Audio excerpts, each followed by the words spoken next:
And welcome back to Hannity now. Early last week, in the wake of the Michael Brown shooting and during the height of the violent protests in Ferguson, Missouri, Nation of Islam leader Louis Farrakhan described the plight of the black community in Ferguson by going on a racist tirade. Take a listen. 67% of black people, you got to live under a white mayor. With 67% of black people, you can't make the laws. You don't control no economics. So you got Arab store owners that don't give a damn about you and have no respect for you. You got Koreans, you got Chinese, you got Indians, you got other people all in our community taking the money out but not giving a damn thing. All right, well, he is perhaps the most vile. Louis Farrakhan is hardly the only individual stoking racial tensions and making outrageous comments in the wake of the Michael Brown shooting. Joining us with reaction to this vitriol, Fox News legal analyst. We often see him co-host in the morning on Fox and Friends, Peter Johnson Jr. Fox News contributor Jacques DeGraff and Deneen Borelli are both with us. Chinese, Arabs, Koreans, Indians. You know, I remember Al Sharpton making comments about Koreans way back in the day, and white folks were living in the caves, and, you know. What is your reaction? Well, it's horrible, Sean. What we have are black radicals who are exploiting a tragedy. They're doing so for their own self-serving agenda. And what they're doing really is whipping up individuals. They're whipping up social unrest. We saw what happened over the last several weeks with the comments from Jackson, the state execution, the comments from Al Sharpton. This is not helping the situation, but they are using this, taking advantage of the situation for themselves. Jacques, Chinese, Arabs, Koreans, Indians, let's say Sean Hannity or Peter Johnson Jr. or anybody here on Fox made similar comments. What do you think would happen to us?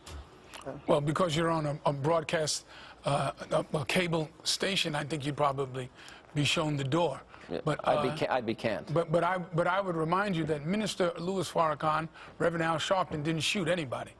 And that the issue in Ferguson that doesn't justify what they're saying. Is the call for justice, and the outrage existed before either one of them said a word. Peter, I respect you as a great legal-minded attorney, and you're a friend.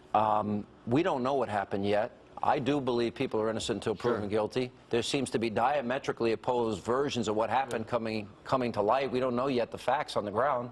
And we're all friends here. The four of us are friends. Yes, we'll shake hands at the end of this. And I know Jacques DeGraff a long time, and we've stood on the same side of a lot of issues and with the same people. He and I have actually stood together occasionally. Yeah. And so I would expect and anticipate that Reverend DeGraff would condemn the remarks of Reverend Mr. Farrakhan. You would never speak like that in a million years. As racist, as anti-American, as divisive, as agitating people, and dividing us in a way that does cause violence and does a disservice to all the values. Are you challenging him to do that? Well, I don't need to challenge him, because I think as a man of good faith that he would.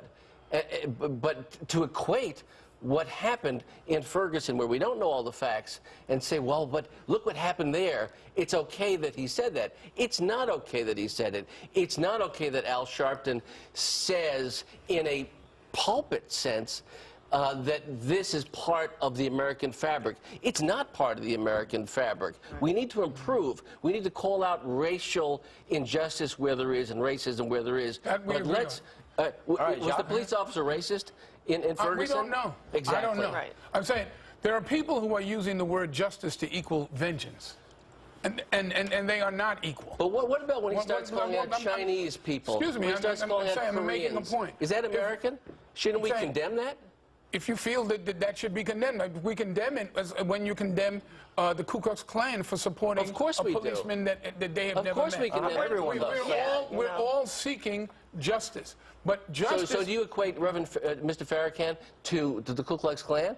No, Are they the same thing? I'm equating reactions or the lack of reaction. Why don't you condemn But this? the comments that he made were Because very insightful. What signal do you Inciting send to who? young And Americans when you Inciting don't who? condemn that? Who was incited? Sean, that they're exploiting this, Who? and you're obviously not going to condemn what he said. No, because I'm the comments he I'll tell made you were who's incited. totally inappropriate. I'll tell you who's incited, Jacques.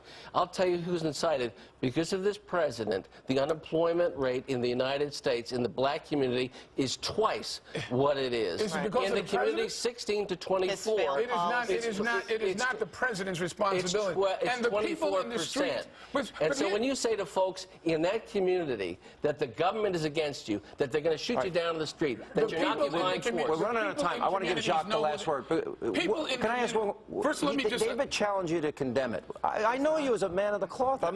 You're not resisting condemning those remarks. I'm resisting substituting a pursuit of justice for distractions, and these are distractions. These individuals are inflaming and inciting He asked me a question, and I'd like to respond. You're obviously not going to go against what right said. My response is that the community is angry. There's a lot of anger in the country, but what you don't there's do not a is lot of go anger against that takes people out into the pitting street people in racist issues. That's compels ridiculous. the world to look at us, and the world is saying to the U.S. that you are not living up to who you say you are. Can we end this on a positive note? We respect each other and like each other. We disagree on this, but we respect. And we will continue to work together. And hopefully love each other. And we will work together. All right, on that note of harmony that's going to ruin my entire program. Kidding.